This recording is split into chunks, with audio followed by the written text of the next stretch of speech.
Welcome to a journey into one of the most unsettling and least understood mysteries in the history of the American South. Before anything else, imagine this being read late at night. The room dim, the world quiet, and somewhere between the ticking of the clock and the hum of the dark outside, a question hangs in the air. Where are you listening from, and what time is it at this exact moment? Because, for reasons no one has ever fully explained, this story has a habit of finding people at very particular hours, as if the events you're about to hear don't just belong to the past, but are still somehow reaching through to the present. In the summer of 1844, in Vicksburg, Mississippi, something began that the people of that world were not prepared for. At first it was just rumor, the kind that moves quietly and carefully. Whispers among enslaved field workers, wary looks between house servants, nervous questions asked in low voices in the kitchens and quarters. Then physicians started hearing strange accounts. Clergymen received uneasy confessions, and finally the whispers slipped into the parlors and private studies of the wealthiest families. The most powerful landowners in Mississippi, men who were used to controlling everything around them, land, money, lives, found themselves confronted with something they could neither own nor explain. At the center of it all were two young women, twins who would come to be known as Dalia and Lily. They were born from the same womb, but to those who saw them together, they did not appear like ordinary sisters. They looked instead like two halves of some larger, nameless thing. Dalia's skin was described as dark as Mississippi soil soaked after rain, her eyes so deep they seemed to pull a person inward. Lily appeared almost spectral beside her, skin pale as reflected moonlight, hair white as cotton blossoms, eyes a thin, shifting amber that changed with the light, as if they were never quite finished being one color. Their faces, however, were identical, each feature perfectly mirrored in the other. The unsettling part was not simply that one was dark and one was pale. It was the way they moved and existed together. They breathed in the same rhythm. They turned their heads at the same moment. They watched people with matching, unwavering intensity, as though a single awareness stared out through two bodies at once. The first official trace of them appears in the ledger of the Riverside Auction House in Natchez, Mississippi, dated June 14th, 1844. Most slave records of that era were coldly detailed. Height, build, scars, skills, any physical mark that might affect value. But the entry for these two women was strangely brief.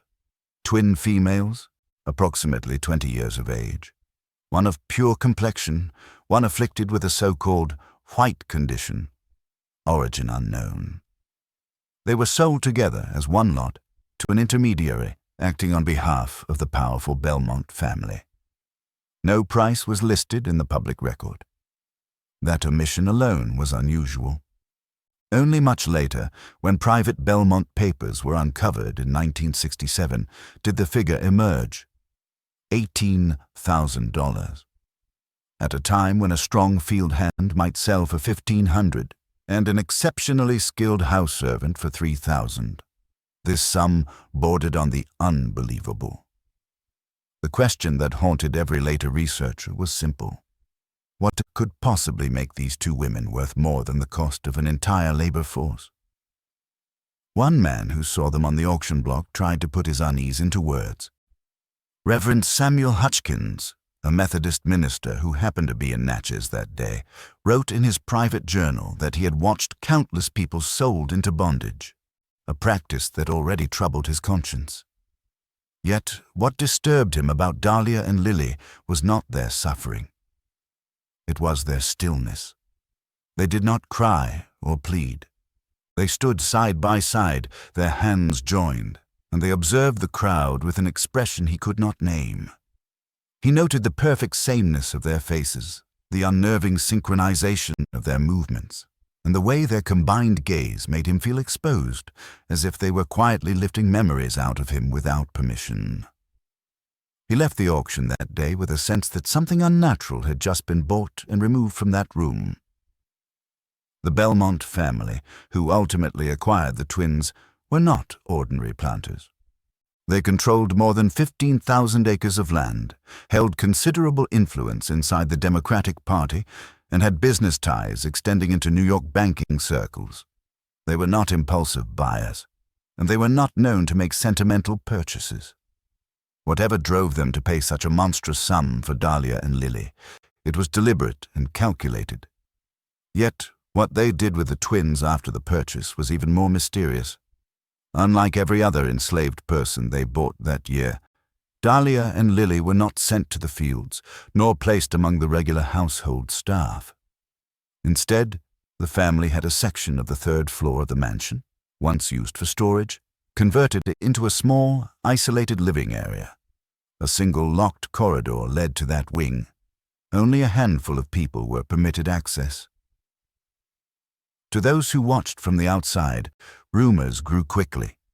Southern households did sometimes keep trusted servants inside the main home, but never like this. Never with an entire wing quietly dedicated to two newly acquired women whose origin no one could fully verify. Some whispered that the Belmonts were indulging a strange fascination. Others suspected something darker. Later evidence would suggest that the truth was closer to fear than curiosity. The Belmont family was not lavishing comfort on the twins. They were trying to contain them, as if they sensed on some level that whatever they had brought into their home was not meant to move freely in the world. Within 2 months of the twins' arrival, that sense of unease became something sharper. In August 1844, the family physician, Dr. William Ashford, was called to the mansion to examine both sisters. From that point on, what had begun as rumor and unease would start to harden into records, journals, medical notes, private letters that future generations would read with the same mixture of fascination and dread. But in that early summer, before the strange injuries, before the doctors and ministers began to unravel, all anyone truly knew was that 2 young women had entered the Belmont house, and from the moment they crossed its threshold, nothing inside those walls ever felt quite right again. By August of 1844, only a short time after the twins were brought into the Belmont mansion, the first undeniable sign appeared that something about Dalia and Lily defied the natural world. It began quietly, with a request to the family physician, Dr. William Ashford, a man known for his precision and skepticism, a man who trusted medical logic more than superstition. Yet, even he could not disguise the tremor in his writing when he recorded what he witnessed that day. The twins had suffered injuries on their left forearms, simple lacerations, or so the housekeeper claimed.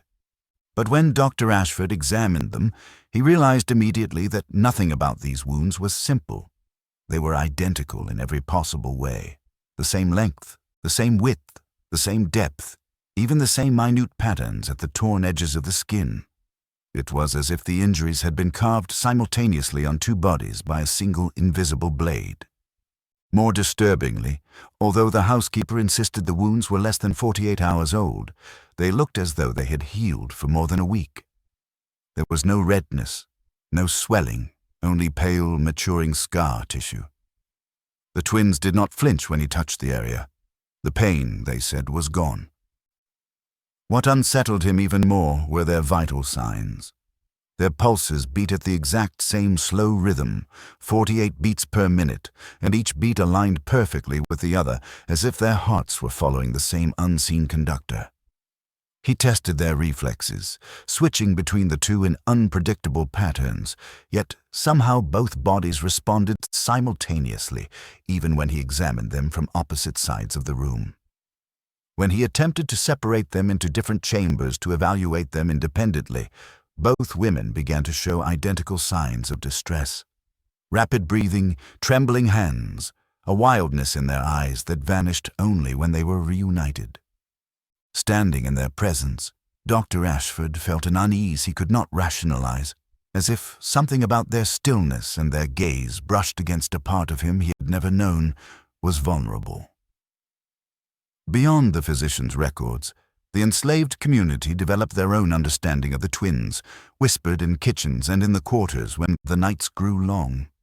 They called them the night and day flowers, not affectionately, but fearfully, because one seemed made from midnight and the other from dawn, yet both carried the same strange energy. Dogs reacted first. Animals that were usually fearless would lower themselves to the ground when the twins walked nearby, tails tucked, throats rumbling with a warning they themselves did not understand. Some even said the dogs could not decide which sister they feared more. They would glance at Dalia and shiver, then look at Lily and whimper louder. A man named Isaiah, who worked on the Belmont property, would later recall in a 1928 interview that the twins were never truly apart, not even for a breath. If someone glimpsed them through the third-floor windows, they would always be standing close, hands joined, bodies angled in the same direction, as if separation itself caused them physical harm. But the detail he remembered most vividly was the smell. Anywhere they had been, two distinct fragrances lingered in the air. One rich and heavy like night-blooming flowers, the other clean and bright like a magnolia blossoming at sunrise. Alone, each scent was pleasant, but together they created a strange, magnetic perfume that made the stomach flutter and the skin tighten. No one could describe it fully, only that it was unforgettable. By the early autumn of 1844, the Belmont mansion had begun to develop a quiet reputation. Guests attended dinners with polite smiles but left with unsettled expressions. Judge Marcus Bellamy, a frequent visitor, recorded in his diary how one evening the house seemed filled with drifting fragrances that moved like invisible currents, dark and sweet in one corner, pale and crisp in another. When he casually mentioned the scents to Charles Belmont, the powerful planter stiffened and changed the subject. He did not speak the twins' names that night. He did not need to. It was late in the year when the Belmonts finally took a step they never imagined they would need to take. They invited a man of God into their home, not for prayer, but for protection. Reverend Thaddeus Price arrived at the mansion with confidence. He was a stern preacher, known for his harsh sermons and his rigid beliefs. Yet his diary entries following his visit show how quickly the twins stripped away every certainty he had. He wrote that when he entered the eastern wing, he found the sisters seated side by side on a cushioned settee, their fingers laced together like a woven ribbon. Their contrasting complexions struck him first, one so dark she seemed carved from rich earth, the other so pale she looked like moonlight made flesh. Their features were identical, but their eyes, one pair deep and dark, the other pale and luminous, held him in a grip he could not escape. As both turned their gaze upon him in the same moment, he felt something peel back the layers of his thoughts, like a hand reaching into parts of his mind that should have remained untouched. Memories he had buried for decades rose to the surface. He remembered words spoken in anger to his wife. He remembered his brother's death. He remembered sins he had never confessed to anyone, not even God. When the Reverend finally spoke, trying to steer the conversation toward Scripture, Dalia answered first.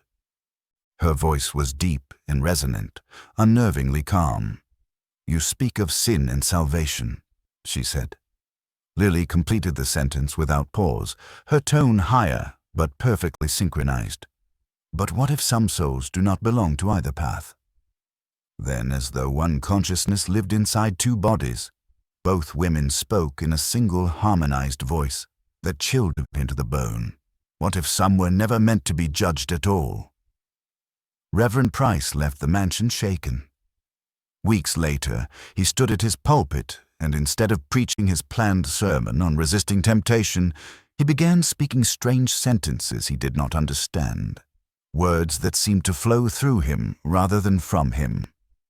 He warned his congregation of beings who walked in two forms but carried one presence, words that left the church in horrified silence. By December, the Reverend resigned, claiming failing health, but his private letters painted a clearer picture. His wife wrote that her husband woke screaming in the night, begging her to cover every mirror in the house. She said he spoke of shadows that merged, of reflections that showed figures standing where no one stood, of twins who were really only one. She feared he was losing his mind. Others whispered that something had followed him home. By the end of 1844, the Belmonts had realized that whatever force governed the twins was growing stronger. People began avoiding the mansion. Servants whispered of singing at odd hours. Two voices in perfect harmony, echoing from opposite sides of the third floor. And though no one said it openly, everyone felt the same truth tightening around the estate like a closing fist. The twins were no ordinary women. Their presence was slowly bending the minds of everyone around them. Something within that house had begun to awaken, and no one, doctor, preacher, or master, was prepared for what came next. By the early months of 1845, the strange influence surrounding Dalia and Lily had begun to seep beyond the walls of the Belmont mansion and into the lives of everyone connected to the family. It started subtly. Business delays, restless nights, unexplained illnesses. But soon, the pattern became impossible to ignore.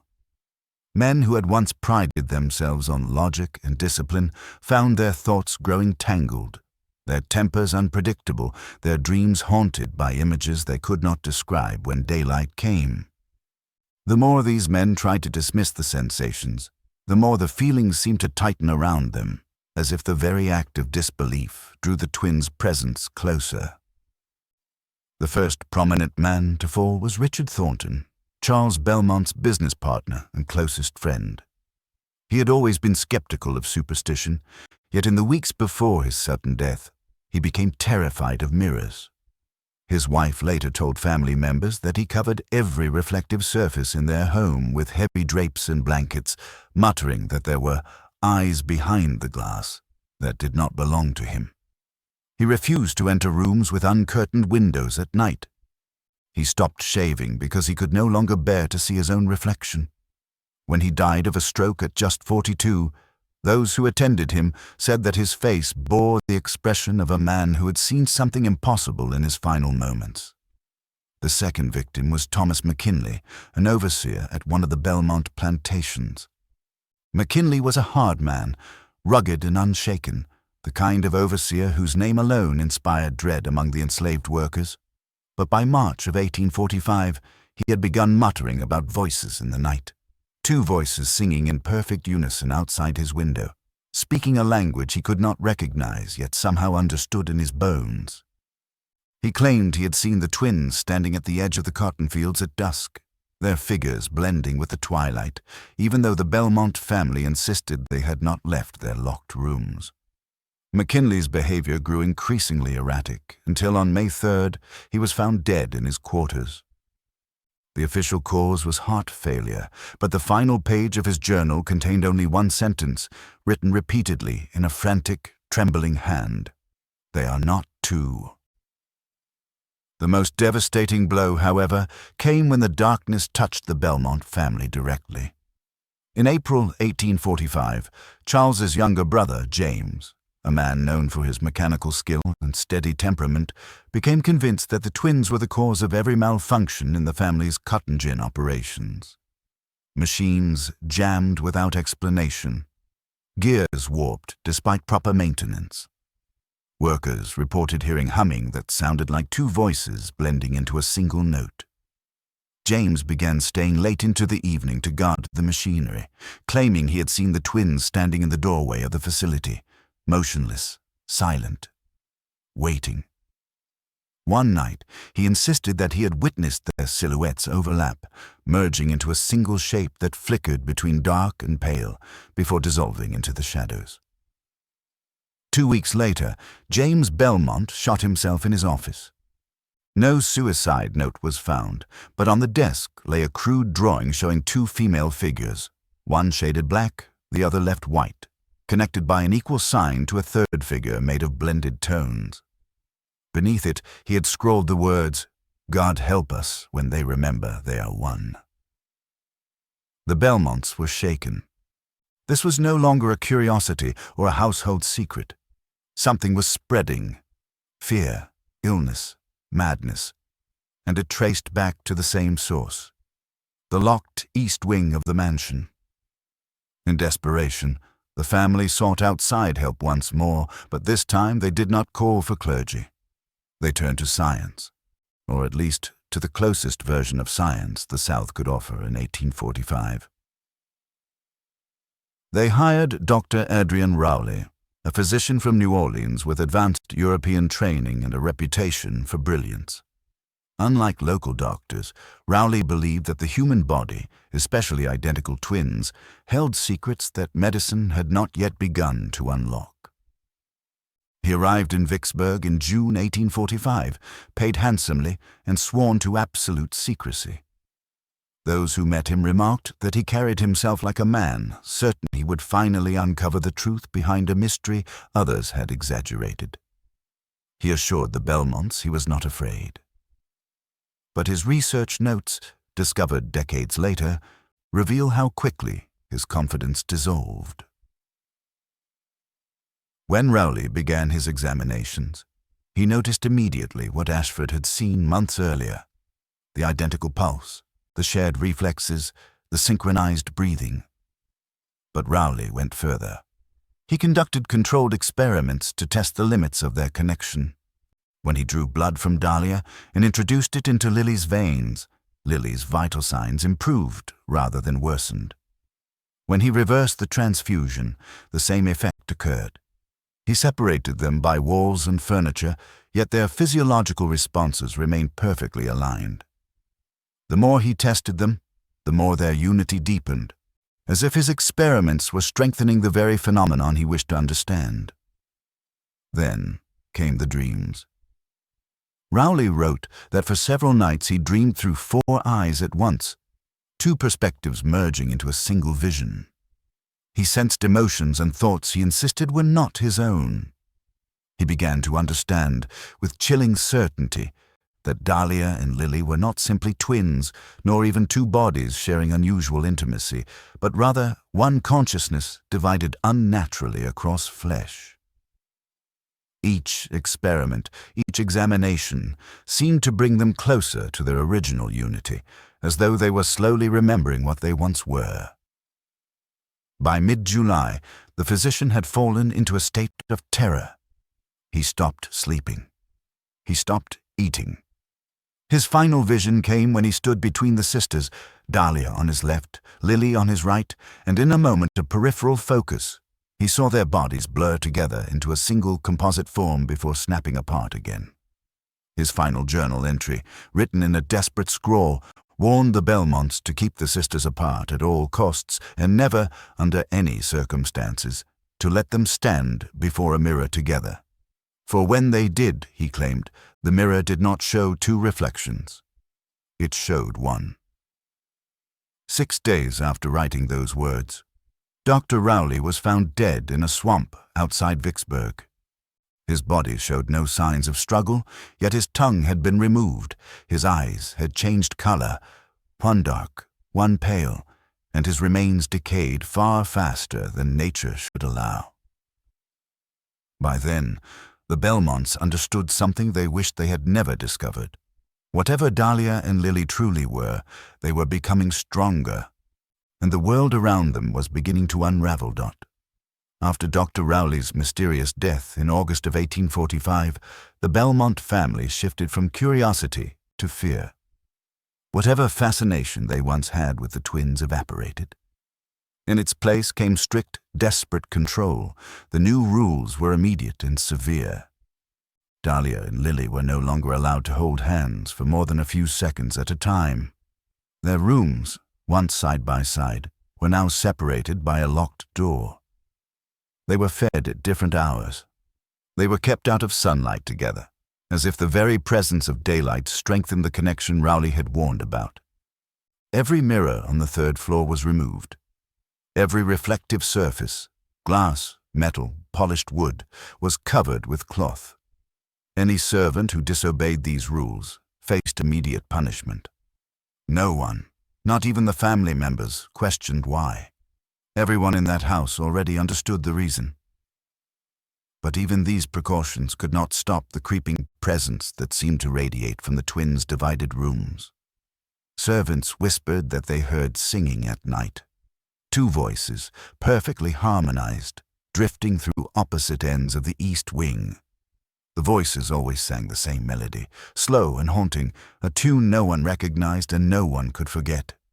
The strange mixed fragrance, dark flowers and pale blossoms, grew stronger. It seeped through floorboards and under locked doors, drifting down hallways until the entire mansion carried the scent of something that did not belong to the human world. Guests stopped visiting. Invitations went unanswered. The Belmonts' social circle, once wide and respected, began shrinking as rumors quietly spread about unusual sounds, strange smells, and the feeling of being watched by eyes that were not present. Even the enslaved servants who lived on the estate tried to keep their distance.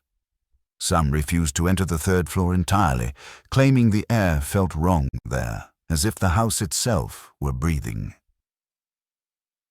By early 1846, the phenomena had begun to spread outside the Belmont property. Neighboring landowners reported seeing two identical figures at twilight, one dark, one pale, standing at the edges of their fields. They never moved. They never spoke. They only watched. Stranger still, these sightings occurred at the same time in different locations, miles apart. Witnesses insisted the twins could not have physically traveled such distances. Even more unsettling, the figures sometimes seemed transparent, as if they were not fully present in the physical world.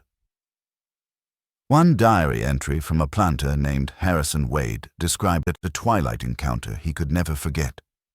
He wrote that he saw both figures standing near his northern field and approached with his rifle raised. But as he drew closer, he realized he could see the landscape faintly through their bodies. Trees, sky, horizon faintly visible behind their silhouettes. When he called out, both figures turned toward him in perfect synchronization. Then, as they began walking toward each other, their shapes grew more solid. Their edges sharpened, their shadows darkened, and when they touched hands for a moment, he could not distinguish where one ended and the other began. A breath later, both figures vanished, leaving only the mingled scent of dark and pale flowers and a sense of overwhelming dread.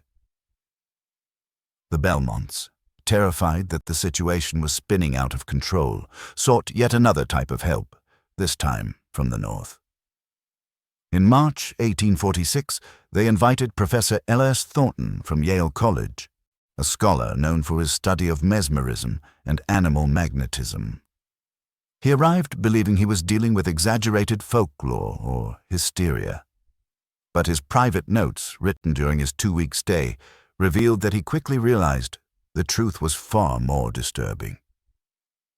Thornton observed that the twins spoke in ways no pair of humans should be able to. They finished each other's sentences with unnatural precision. They blinked simultaneously. Their breathing matched even during sleep. Their heart rates were always identical. But the most unsettling phenomenon he recorded was the possibility of projection. Multiple times he verified that both sisters were locked in their rooms while they were reportedly seen miles away. He called it a form of conscious extension, though he admitted he had no words adequate to describe what he was witnessing. His dreams soon mirrored Rowley's. He recorded vivid nightmares in which he saw through 4 eyes at once, experiencing the world from 2 separate bodies that shared a single awareness. His final entry was written with a trembling hand. He claimed he woke at 3 a.m. one night and saw Dalia and Lily standing at the foot of his bed, despite both doors to their rooms being locked. They held hands, and where their fingers met, their skin seemed to blur, as though the 2 bodies were failing to maintain their separation. Their voices were soft, but echoed strangely, layered atop each other like overlapping whispers. "We are tired of being divided," they said. "We want to be whole again." Then, as quickly as they appeared, they faded into nothing. Thornton fled the Belmont estate the next morning and later wrote that no force on earth could keep the twins apart forever. His warnings were ignored. The Belmonts enforced more rules, more locks, more separation. Their fear of the twins grew into obsession. They believed that if they could keep the sisters apart long enough, whatever bond connected them would weaken. They were wrong. Because on the night of April 30th, 1846, during a violent thunderstorm that shook the windows and rattled the floors, something happened in the East Wing that would never be forgotten. And by sunrise, it was clear the Belmonts had made the worst mistake of all. They had misunderstood the very nature of the thing they were trying to control. And now, the twins were done waiting. The storm that struck Vicksburg on the night of April 30th, 1846, was unlike anything the region had witnessed in years.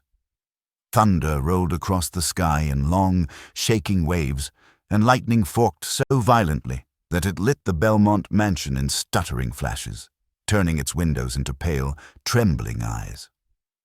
The servants whispered later that the storm felt purposeful, as if it had arrived not from the clouds but from something awakening inside the house itself. Shortly after midnight, the guards assigned to the third-floor East Wing began to feel uneasy. They later claimed they heard faint humming from behind the locked doors. Two voices humming the same note, a sound that grew louder with each lightning strike. One guard said the air felt suddenly warm, then suddenly cold, as if a breath was passing through the corridor.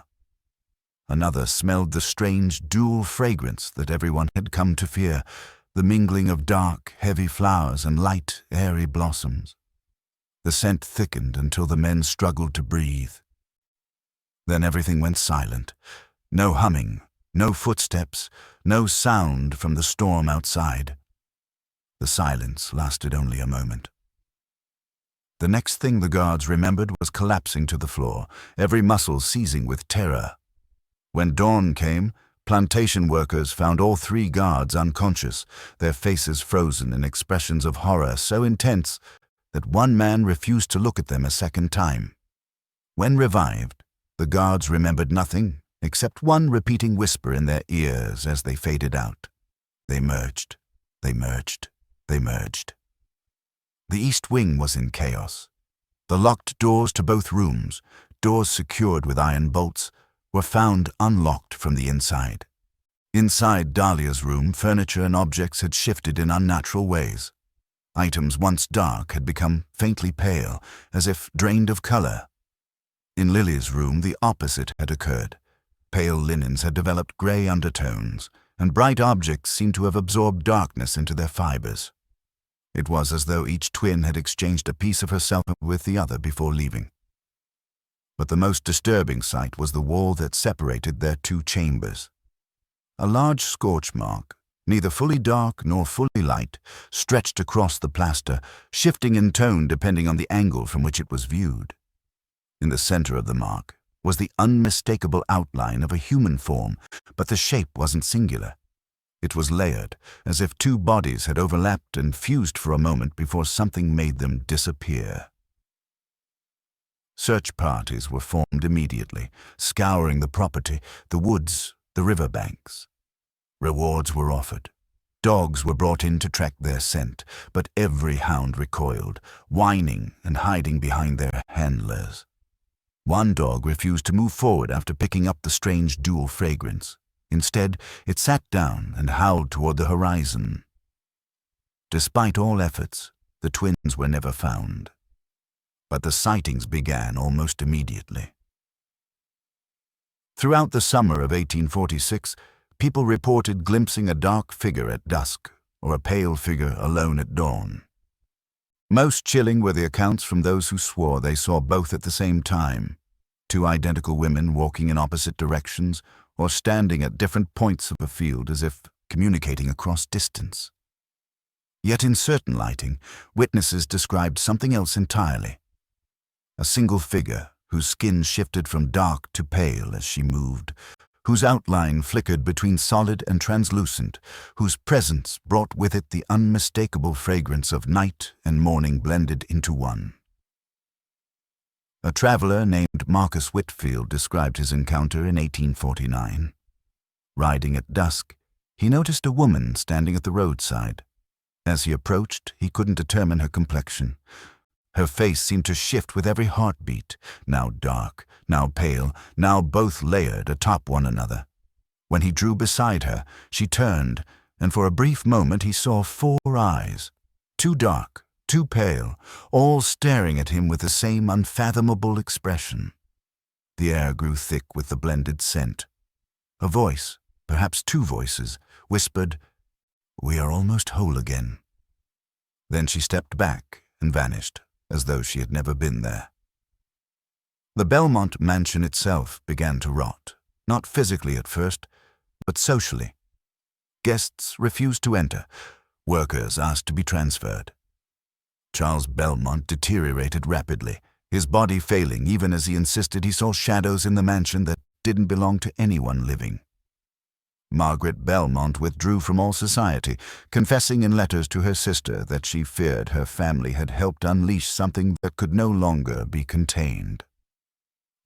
By the time the 1850s arrived, no one spoke of the twins openly, but their legend spread through whispers. Stories of a woman who appeared only at the twilight, whose figure shifted between black and white, whose presence could be felt in the faint scent of 2 flowers that never bloomed at the same time.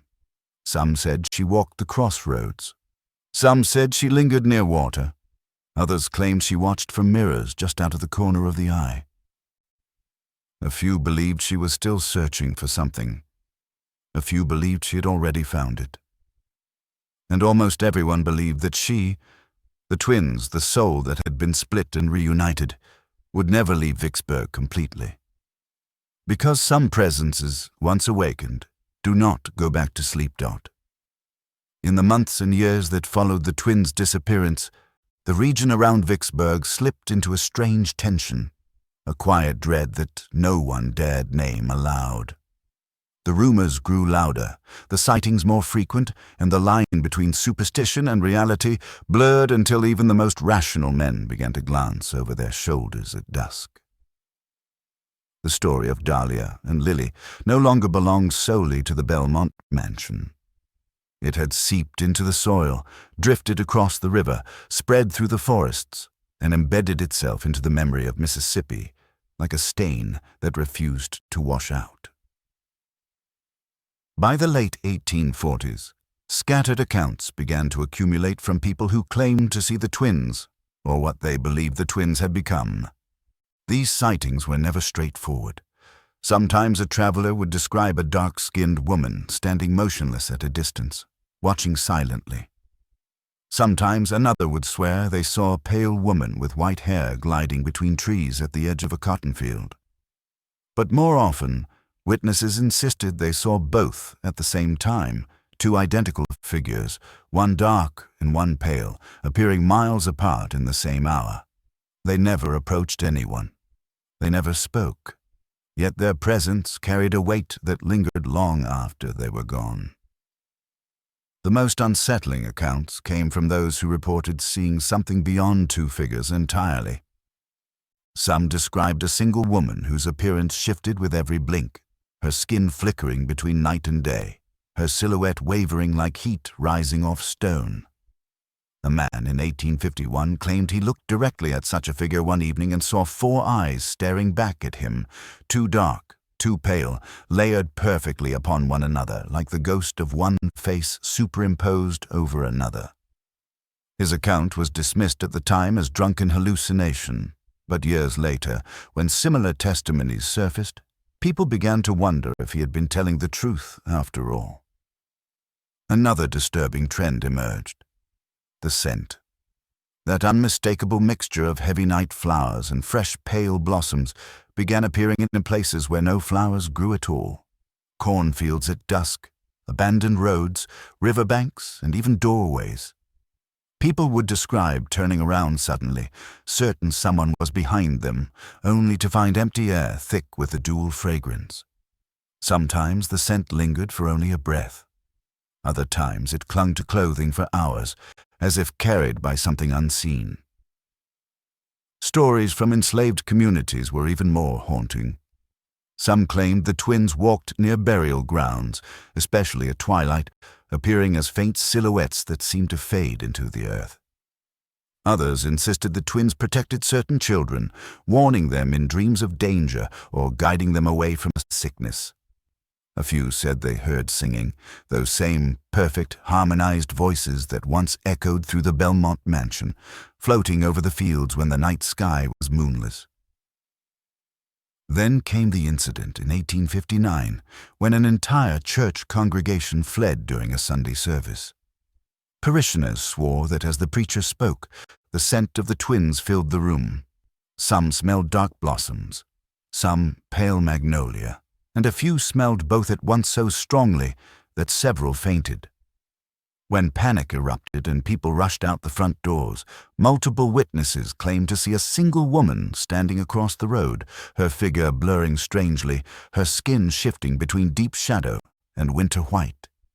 She lifted her hand as if in greeting, and the congregation scattered into the woods, screaming.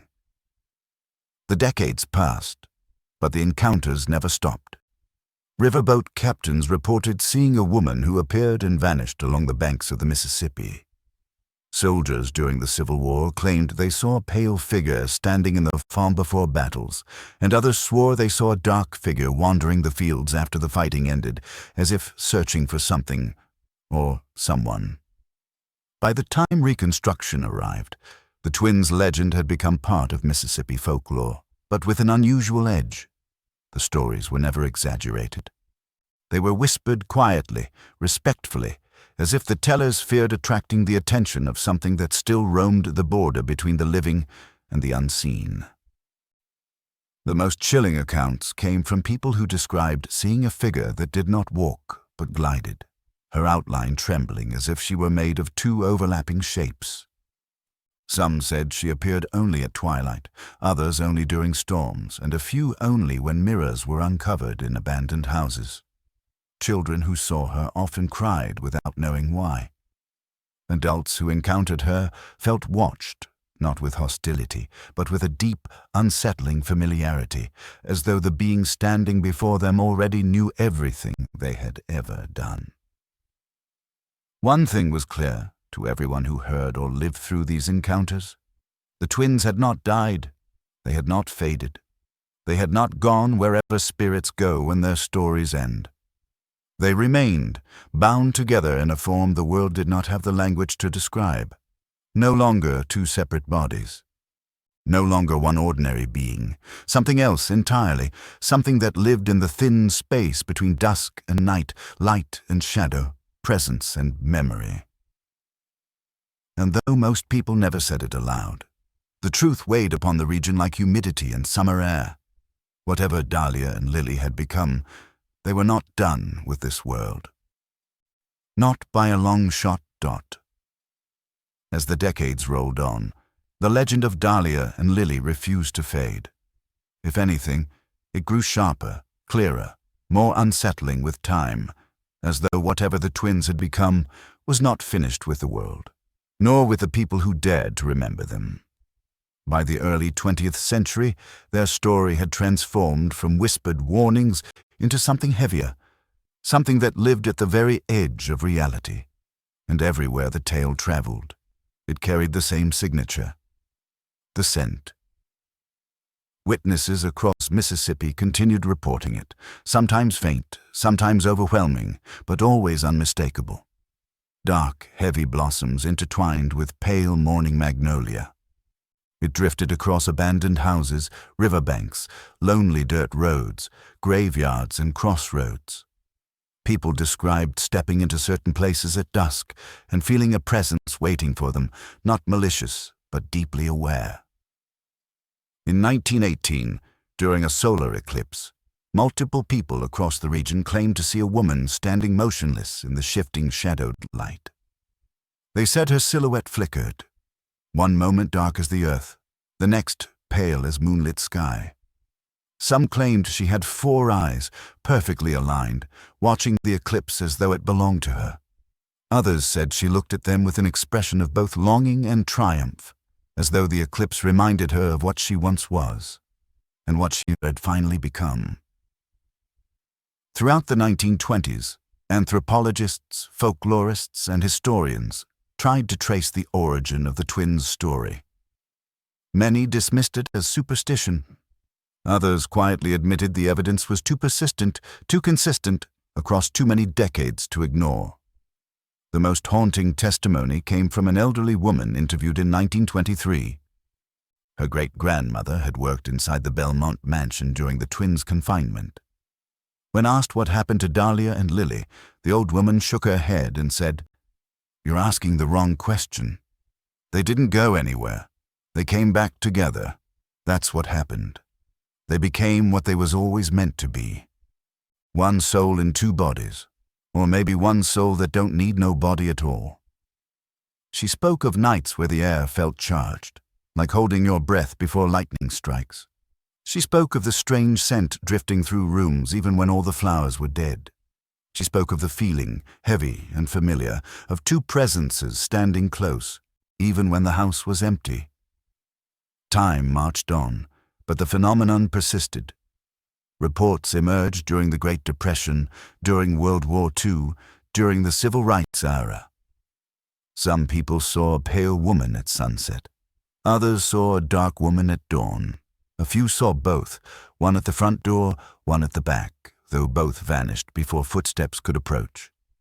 And the rarest accounts of all described a figure that seemed to be both and neither, shifting between dark and light, as though made of two memories fused together. In 1962, when the old Belmont mansion was finally scheduled for demolition, workers discovered that the East Wing, the very place where the twins had once been held, had been sealed shut with bricks and mortar. No one knew when or why. When they tore down the wall, they found the rooms completely preserved, as if time itself had been afraid to touch them. The scorch mark remained on the wall between the rooms, shifting like a living shadow, and beneath the floorboards, the workers uncovered a small wooden box. Inside were two locks of hair, one black, one white, braided so tightly together that they could not be separated. When the box was opened, the mixed fragrance hit the workers so powerfully that several staggered back and refused to continue. Later, DNA analysis revealed something impossible. Both locks of hair came from one individual. The discovery only raised more questions, not answers. In the 21st century, the legend continued to breathe. A researcher visiting the Mississippi Historical Society in 2015 described smelling the mixed fragrance as the sun set behind the archive building. When she looked at the window glass, she saw a reflection behind her, a single figure standing still, with a face that seemed to flicker between dark and pale, and eyes, 4 of them, watching her with calm recognition. But when she turned around, the room was empty.